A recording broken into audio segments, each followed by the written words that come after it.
어제 아마 의원님 여러분들 보도를 보시면서 오늘 아침 신문에도 보도가 되었습니다만은 아마 깜짝 놀라셨을 겁니다.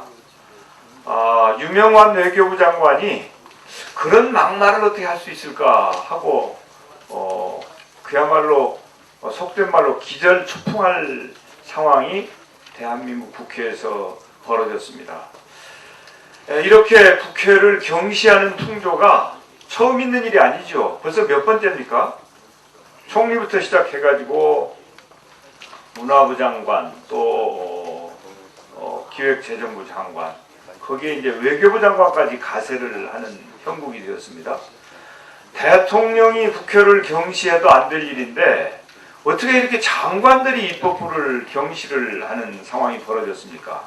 그것도 그 막말의 내용이 미친 X라고 하는 게 그게 말이나 되는 일입니까? 도대체 아마 지구상의 어느 국회에서도 장관이 국회에 나와서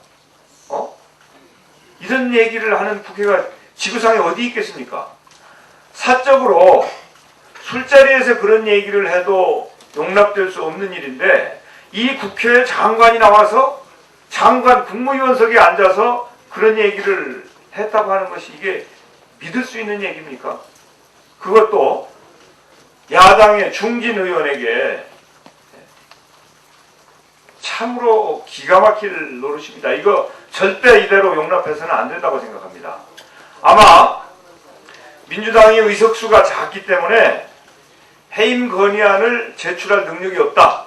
그래서 장관들이 이러는 것 같은데 이거 각 위원회에서 장관들이 이거 버릇 철저하게 뜯어고치지 않으면 국회가 어떻게 제 기능을 할 수 있겠습니까?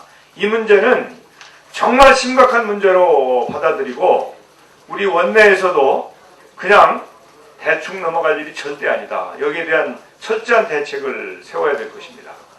저는 총리가 공개적으로 사과하고 유명한 외교부 장관은 스스로 사퇴를 해야 됩니다. 만약에 사퇴하지 않으면 대통령이 경질을 해야 된다고 저는 생각을 합니다.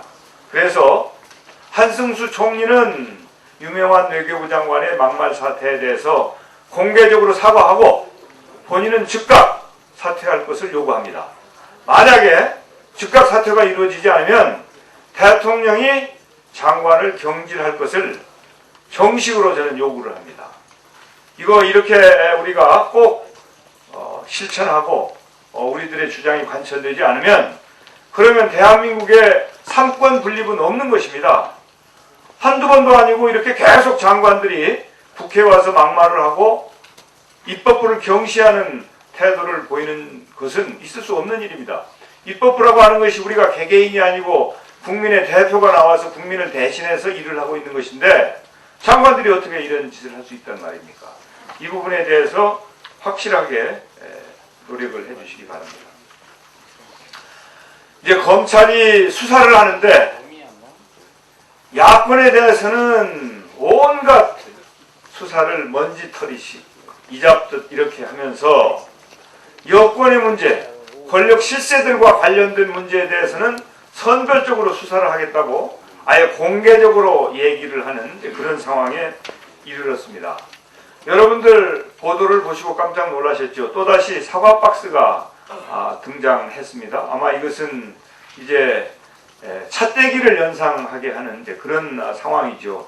한나라당이 차떼기 정당인 줄 우리가 알고 있는 일입니다만은 이제 이 천신일 씨가 대선 전에 수백억을 현금화했다라고 하는 보도가 있었습니다. 그리고 10억을 수수했다는 설과 장비 대납설과 또 대책회의를 개최했다고 하는 설, 거기에다가 민간 기업의 인사까지 개입했다고 하는 그런 그 의혹이 제기되고 있지 않습니까? 그런데 어떻게 검찰이 대선 자금은 수사하지 않겠다 이렇게 선을 긋고 미리 얘기를 합니까? 검찰이야 불법 행위나 법에 문제가 있는 부분이 제기되고 또 국민적인 의혹이나 야당에 의해서 적절한 의혹 제기가 있으면 당연히 수사를 해야 되는 거 아닙니까? 그런데 어떻게 해서 검찰이 이러이러한 것으로 국한하고 다른 부분은 수사를 하지 않겠다. 이것은 검찰이 할 수 있는 태도가 아니고 검찰의 권한 밖이라고 봅니다. 그래서 저는 검찰은 성역 없이 다 수사를 해라. 이제 오늘 재보선을 겨냥해서 클라이막스가 내일 가도록 되어 있는 거 아닙니까?